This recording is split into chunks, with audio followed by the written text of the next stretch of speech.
Israel আর প্যালেস্টাইনের দ্বন্দ্ব বহুকাল থেকেই আমরা দেখে আসছি। এই দ্বন্দ্ব এতটাই হিংস্র এবং ধ্বংসাত্মক যে 50,000-এরও বেশি নিরীহ শিশু, মহিলা সহ এই দ্বন্দ্বে জীবন উৎসর্গ করেছেন। আর যারা বেঁচে আছেন তারা গৃহহারা হয়েছেন। এই দ্বন্দ্ব কেন আর কিভাবে হলো, আজ আমরা শুরু থেকে জানার চেষ্টা করব। ইহুদিদের আদি নিবাস ছিল প্যালেস্টাইন অঞ্চলে, যা আজকের ইসরায়েল, পশ্চিম তীর গাজা এবং কিছু অংশের লেবানন ও সিরিয়ার বর্তমান ভূখণ্ডের মধ্যে অবস্থিত। প্রাচীন সময়ে এই অঞ্চলটি কেনান নামে পরিচিত ছিল এবং ইহুদিরা এখানে বসবাস করত এবং তারা বিশ্বাস করে কেনান তাদের প্রমিস ল্যান্ড, অর্থাৎ সৃষ্টিকর্তার প্রদত্ত, সৃষ্টিকর্তা তাদেরকে দিয়েছেন। এইখান থেকে নেবুচাদনেজার কাছ থেকে তারা বিতাড়িত হয়ে ইউরোপের বিভিন্ন দেশে, বিশেষ করে জার্মান এবং রাশিয়া, এই দুই দেশে বসবাস করতে থাকে। ইহুদিদের বিতাড়িত করার পর নেবুজাদ ইহুদিদের ফার্স্ট টেম্পল ধ্বংস করে ফেলে। এইদিকে ঊনবিংশ শতাব্দীতে ইউরোপে খ্রিস্টানদের সাথে এই ইহুদিদের দ্বন্দ্ব হয়ে যায়। ইহুদিদের দ্বারা ইউরোপের খ্রিস্টানরা ব্যাপক হারে নিপীড়ন, নির্যাতনের শিকার হয়। 1939 সালে দ্বিতীয় বিশ্বযুদ্ধের সময় হিটলার প্রায় 60 লক্ষ এই ইহুদিদেরকে হত্যা করে। এই সময়ের মধ্যে ইহুদি নেতাদের মাঝে মাথায় চিন্তা আসে তারা তাদের আদি ভূখণ্ডে ফিরে যাবে। 1896 সালে এই ইহুদি রাষ্ট্র হিসাবে প্রথম দাবি তুলে ইহুদি নেতা থিওদোর হার্টজেল। এক বছর পরে এই দাবিটাই পরবর্তীতে রাজনৈতিক আন্দোলনে রূপ নেন। 1947 সালে জাতিসংঘ ফিলিস্তিনকে দুই রাষ্ট্রে ভাগ করার পরিকল্পনা গ্রহণ করে, একটি ইহুদি রাষ্ট্র এবং আরেকটি আরব রাষ্ট্র। ইহুদিরা এই পরিকল্পনা গ্রহণ করে, তবে ফিলিস্তিনি, আরব এবং আরব দেশগুলি এই পরিকল্পনা প্রত্যাখ্যান করে। জাতিসংঘের পরিকল্পনা অনুযায়ী ইহুদিদের জন্য 55% ভূমি এবং আরবদের জন্য 45% ভূমি বরাদ্দ ছিল। তবে এই বিভাজন ফিলিস্তিনিদের কাছে গ্রহণযোগ্য ছিল না, কারণ তারা তাদের আদি ভূমির বেশিরভাগই হারিয়ে ফেলতে যাচ্ছিল। 14 মে 1948 ডেভিড বেন গুরিয়ন ইহুদিদের রাষ্ট্র ইসরায়েল প্রতিষ্ঠার ঘোষণা দেন। ইহুদিরা এই দিনটিকে তাদের স্বাধীনতার দিন হিসেবে পালন করেন। রাষ্ট্র ঘোষণার 3 ঘন্টার পরেই প্রথম স্বীকৃতি দেন আমেরিকা। আমেরিকার স্বীকৃতি দেওয়ার একদিন পরই 5টি আরব দেশ, মিশর, সিরিয়া, জর্ডান, ইরাক এবং লেবানন, ইসরায়েলের বিরুদ্ধে যুদ্ধ ঘোষণা দেন। 1948 সালে আরব ইসরায়েল যুদ্ধের শেষে ইসরায়েল বিজয়ী হয়ে ওঠে এবং তারা শাসিত ভূখণ্ডের পরিধি 1947 সালের জাতিসংঘ বিভাজন পরিকল্পনার চেয়ে আরও বড় হয়ে যায়। ইসরায়েল পুরো প্যালেস্টাইন অঞ্চলে প্রায় 78% দখল করে নেন এবং রাজধানী হিসাবে জেরুসালেম শহরকে নিয়ন্ত্রণ করে, যদিও পূর্ব জেরুসালেমের কিছু অংশ আরব দেশগুলোর অধীনে ছিল। আরব দেশগুলোর পরাজয়ের পর জিতে যায় ইসরায়েল, যার ফলে প্রায় 7 লক্ষ ফিলিস্তিনি তাদের বাড়িঘর হারায় এবং ঘরবাড়ি ত্যাগ করে তারা শরণার্থী হয়ে আশেপাশের আরব দেশগুলিতে চলে যায়। ফিলিস্তিনিদের জীবনে নেমে আসলো বিপর্যয়। এই বিপর্যয়টাকে আমরা বলি নাকবা। সুয়েজ খাল কিভাবে জড়িয়ে যায় ইসরায়েল প্যালেস্টাইনের যুদ্ধে? এশিয়া থেকে যত বিজনেস, ব্যবসা বাণিজ্য হয় ইউরোপের সাথে, এই ব্যবসা একটা বিশাল ভূমিকা রাখে সুয়েজ খাল। কারণ সুয়েজ খাল হওয়ার আগে এশিয়া থেকে জলপথে পাড়ি দিতে হতো ইউরোপে প্রায় 10,000 মাইল, যা 21 দিন সময় লাগতো। পরে সুয়েজ খাল হওয়ার পর 10,000 মাইল থেকে কমে আসলো 400 মাইল, তাও আবার মাত্র 9 দিনে। এই সুয়েজ খাল করতে গিয়ে মিশরকে বিশাল একটা ঋণ করতে হয়েছিল। এই ঋণের বোঝা বইতে গিয়ে মিশর পড়ে যায় বেকায়দায় এবং দেউলে হয়ে যায়। এমন অবস্থায় মিশরকে দখল করে নেয় ব্রিটেন, ফ্রান্স এবং সেখানে তারা তাদের আধিপত্য চালায় মিশর দেশের উপর। 1952 সালে জামাল আবদুল নাসের মিশরে ক্ষমতায় আসেন, অর্থাৎ প্রধানমন্ত্রী হন। তিনি ক্ষমতায় এসেই দখলদারিত্ব ব্রিটেন, ফ্রান্সকে উৎখাত করার চেষ্টা চালায় এবং সুয়েজ খালকে জাতীয়করণ করেন, অর্থাৎ এই সুয়েজ খালের উপর অন্য কোন দেশের কর্তৃত্ব চলবে না, একমাত্র অধিকার থাকবে মিশরের। এর ফলে ইউরোপ, আমেরিকা এবং অন্য দেশগুলো এই ঘোষণার পর অসন্তুষ্টি প্রকাশ পায়। এই ঘোষণা দেওয়ার পর ইসরায়েলের জাহাজ চলাচল বন্ধ করে দেওয়া হয়, যার ফলে ইসরায়েল, ব্রিটেন, ফ্রান্স একত্রিত হয়ে মিশরের উপর হামলা চালায়। এই হামলা চালানোর পর মিশর খেপে গিয়ে সুয়েজ খাল থেকে 7টি পণ্যবাহী জাহাজ ঘুরিয়ে দিয়ে ধ্বংস করে সুয়েজ খালের রাস্তা বা পথ বন্ধ করে দেয়। পরে ইউনাইটেড নেশন এসে মীমাংসা করে দেন এবং সুয়েজ খাল মিশরের হাতে চলে যায়। 1 বছর পর আবার সুয়েজ খাল দিয়ে জাহাজ চলাচল চালু হয়।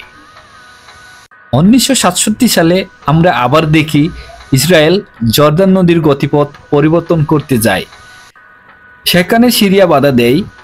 এই যুদ্ধে মিশর আবার জড়িয়ে পড়ে এবং ভয়াবহ যুদ্ধ হয়। এই যুদ্ধে আরব বিশ্ব পরাজিত হয় এবং ইসরায়েল জয়লাভ করে। এই জয়লাভের কারণে মিশরের সিনাই, সিরিয়ার গোলান ভূমি এবং ইসরায়েল গাজার অধিকাংশ জায়গা দখল করে নেন। 1969 সালে একটা ঘটনা ঘটে যায়। ইসরায়েলিদের হাতে মুসলিমদের দ্বিতীয় পবিত্রতম মসজিদ আল আকসা অগ্নিদগ্ধ হয়ে যায়, যার ফলে বিশ্বের মুসলিম বিশ্ব রেগে ক্ষোভে ফেটে যায়। পরে তারা একত্রিত হয়ে ওআইসি করে এবং ইসরায়েলের বিরুদ্ধে যুদ্ধ শুরু করে। 1973 সালে সিরিয়া এবং মিশর তাদের হারানো জায়গা উদ্ধার করার জন্য ইসরায়েলে হামলা চালায়। ইয়ুম কিপুর হচ্ছে ইসরায়েলিদের একটি ধর্মীয় অনুষ্ঠান। ওই দিনে অতর্কিতভাবে মিশর আর সিরিয়া হামলা চালায়। এই হামলা চালিয়ে তারা সিনাই এবং গোলান মালভূমির উদ্ধার করার চেষ্টা চালায়। প্রবল যুদ্ধ হয় ইসরায়েলদের সাথে। ইসরায়েলদের আধিপত্য আরও বিস্তার লাভ করতে থাকে। তেল সমৃদ্ধ দেশগুলো একত্র হয়ে যে কাজটা করে, এই দ্বন্দ্বের পিছনে যে নিয়ামক, অর্থাৎ এই যুদ্ধের পিছনে আসল কারণ মার্কিন যুক্তরাষ্ট্র এদের বিরুদ্ধে তেল অবরোধ দিয়ে দেয়। এর ফলে মার্কিন যুক্তরাষ্ট্র তেল সংকট বিপাকে পড়ে যায়, অর্থনৈতিকভাবে ধসে পড়ে যায়।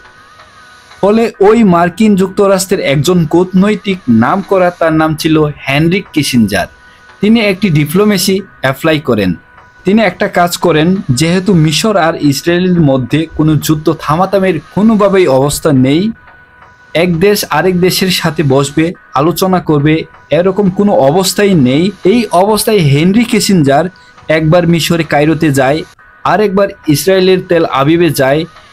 একই জায়গায় বারবার গিয়ে সমস্যার সমাধান করার চেষ্টা করেন।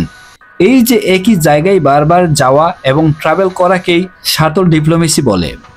এই শাটল ডিপ্লোমেসি প্রেক্ষিতেই পরবর্তীতে মিশর এবং ইসরায়েল একটি সমাধানে বা একটি চুক্তিতে বসল।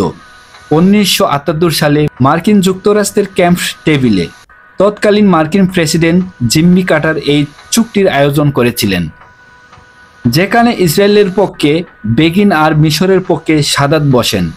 ওই চুক্তিতে ইসরায়েল মিশরকে বলে, তোমাদের সিনাই তোমাদেরকে ফিরিয়ে দেওয়া হবে যদি ইসরায়েলকে স্বীকৃতি দাও। শুধু সিনাই না, এর সাথে আরও অনেক কিছু দেওয়া হবে। মিশর যখন ইসরায়েলকে স্বীকৃতি দিল, তখন আরব বিশ্বের সমগ্র মুসলিম দেশগুলো মিশরকে ওআইসি অর্থাৎ আরব লীগ থেকে বাদ দিয়ে দিল। পরবর্তীতে ইসরায়েলকে স্বীকৃতি দেওয়ায় 1982 সালে সিনাই পর্বত ফিরে পান মিশর এবং আনোয়ার সাদাত প্রথম মুসলিম হিসাবে শান্তি নোবেল পুরস্কার পান আমেরিকা এবং ইসরায়েলের পক্ষ থেকে। পরে এই বিষয়টা মুসলিম বিশ্ব ভালোভাবে নেননি। পরে ইসরায়েল অন্যায় অত্যাচার করে ফিলিস্তিনিদের জমি দখল করতে থাকে। এইদিকে ইয়াসির আরাফাত একটি সংগঠন তৈরি করে, পিএলও, প্যালেস্টাইন লিবারেশন অর্গানাইজেশন, 1964 সালে, এবং ইসরায়েলের বিরুদ্ধে প্রতিরোধ গড়ে তুলে ইয়াসির আরাফাত। পিএলও থেকে একটি রাজনৈতিক শাখা বের হয় ফাতা নামে। পিএলও এবং ফাতা একই অপরের পরিপূরক। ইয়াসির আরাফাত অর্থাৎ পিএলও, তারা প্রথম দিকে ইসরায়েলকে স্বীকৃতি স্বীকার করে না। পরবর্তীতে তারা বুঝতে পারে যেখানে ইসরায়েলের পিছনে আমেরিকা আছে, তারা ইসরায়েলের সাথে পেরে উঠতে পারবে না। তাই তারা ইসরায়েলকে স্বীকৃতি করে নিয়ে 1947 সালে ইসরায়েল যে জায়গাটা দখল করে নিয়েছিল, এই জায়গাটা অথবা ওই অংশটা পেয়ে তারা যেন স্বাধীন একটা রাষ্ট্র গঠন করতে পারে, এই উদ্দেশ্যে মনোনিবেশ করে। ইসরায়েল 1967 সালের 6 দিনের যুদ্ধে পশ্চিম তীর, গাজা উপত্যকা ও পূর্ব জেরুসালেম দখল করে নেন। এই দখলদারিত্ব ও সামরিক শাসনের বিরুদ্ধে দীর্ঘদিন ধরে ফিলিস্তিনিদের ক্ষোভ জমা হচ্ছিল। অবশেষে 1987 সালে একটি দুর্ঘটনা ঘটে, অর্থাৎ গাজাতে ইসরায়েলি সেনাবাহিনীর একটি ট্রাকের সঙ্গে সংঘর্ষ, 4 ফিলিস্তিনির মৃত্যু হয়। এই ঘটনা থেকেই এই আন্দোলন শুরু হয়। এই আন্দোলনে ফিলিস্তিনি যুবকেরা পাথর হাতে নিয়ে ইসরায়েলি সেনাদের প্রতিহত করে প্রতিবাদ করে। তখন ওই সময়ে মিশরে একটা শরণার্থী শিবির ছিল। শরণার্থী শিবিরে ছিল আহমেদ ইয়াসির আর আবদেল আজিজ। তারা চিন্তা করে যে পাথর হাতে নিয়ে প্রতিবাদ করছে, তাদের হাতে যদি অস্ত্র দেওয়া যায় তাহলে তাদের হারিয়ে যাওয়া ভূমি ফেরত পেতে সক্ষম হবে। এখান থেকেই একটি দল গঠন করে হামাস, যার অর্থ উদ্দীপনা বা দেশপ্রেম। এই হামাসের উদ্দেশ্য দুইটা: ইসরায়েলকে উৎখাত করা আর ফিলিস্তিনিকে স্বাধীন করা। কিন্তু ইয়াসির আরাফাত একটা গোপন চুক্তি করল নরওয়ের অসলোতে গিয়ে। ওই চুক্তিতে বলা হলো প্যালেস্টাইনের দখলকৃত ভূমি ফেরত দেওয়া হবে, বিনিময়ে পিএলও ইসরায়েলকে স্বীকৃতি দেবে।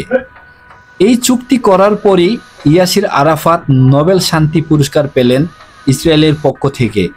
পিএলও ঠিকই স্বীকৃতি দিল, কিন্তু বিনিময়ে দখলকৃত অংশ ফেরত পেল না। এই চুক্তি যখন প্রকাশ পেল, হামাস আর ফাতাহ দ্বন্দ্বে জড়িয়ে পড়ল।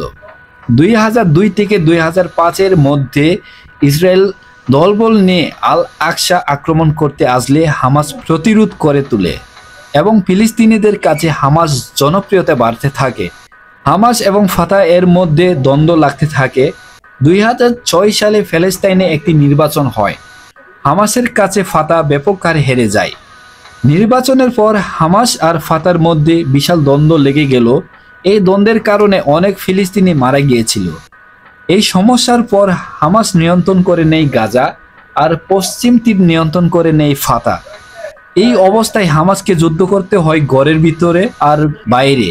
এই ফাতাহ ইসরায়েল এবং আমেরিকার সাথে মিলে হামাসকে ধ্বংস করতে চায়, কারণ ফাতাহ বিশ্বাস করে তারা যে শান্তিপূর্ণ আলোচনা, শান্তিপূর্ণ চুক্তি প্রক্রিয়া ফিলিস্তিনের জনগণ চাচ্ছে, এই জন্য প্রধান বাধা এবং হুমকি হচ্ছে হামাস। তাই তারা হামাসকে ঘরের ভিতরে ধ্বংস করতে চায়। এই দিকে হামাসের মূল দাবি হচ্ছে ইসরায়েল যেহেতু গাজার মূল ভূখণ্ডকে অবরোধ করে আছে, এই অবরোধকে বন্ধ করা এবং দখলের অবসান ঘটানো এবং যারা ইসরায়েলিদের হাতে বন্দী আছে বন্দীদের মুক্তি করা, এই দাবিগুলো করতে থাকে হামাস এবং জোরালো প্রতিরোধ করতে থাকে হামাস। এই দাবিগুলো না মানার কারণে হামাস বিভিন্ন সময় ইসরায়েলের ভূখণ্ডে রকেট লঞ্চার মেরে তাদের দাবিগুলো আদায় করার চেষ্টা করে। তারই ধারায় সাম্প্রতিক সময়ে আমরা আরেকটি আক্রমণ দেখলাম, যে আক্রমণটি হয়েছিল 7 অক্টোবর। হামাস অতর্কিতভাবে ইসরায়েলে হামলা চালায় এবং বেশ কিছু ইসরায়েলদের কিডন্যাপ করে নিয়ে যায়। এই হামলায় প্রায় 1200 ইসরায়েলদেরকে হত্যা করে হামাস, যার ফলে ইসরায়েল ক্ষুব্ধ হয়ে হামাসকে ধ্বংস করার মিশনে নামে। এখন পর্যন্ত প্রায় 50,000-এরও বেশি নিরীহ শিশু নারী এই যুদ্ধে মারা গিয়েছে এবং প্যালেস্টাইনকে ধ্বংস করে মাটির সাথে মিশিয়ে দিয়েছে ইসরায়েল। প্রিয় দর্শক, এই ছিল ইসরায়েল এবং প্যালেস্টাইনের দ্বন্দ্বের মূল কারণ। আশা করি আপনারা জানতে পেরেছেন। যদি আমার চ্যানেলকে ভালো লাগে অবশ্যই আমার চ্যানেলকে সাবস্ক্রাইব করবেন। Thank you.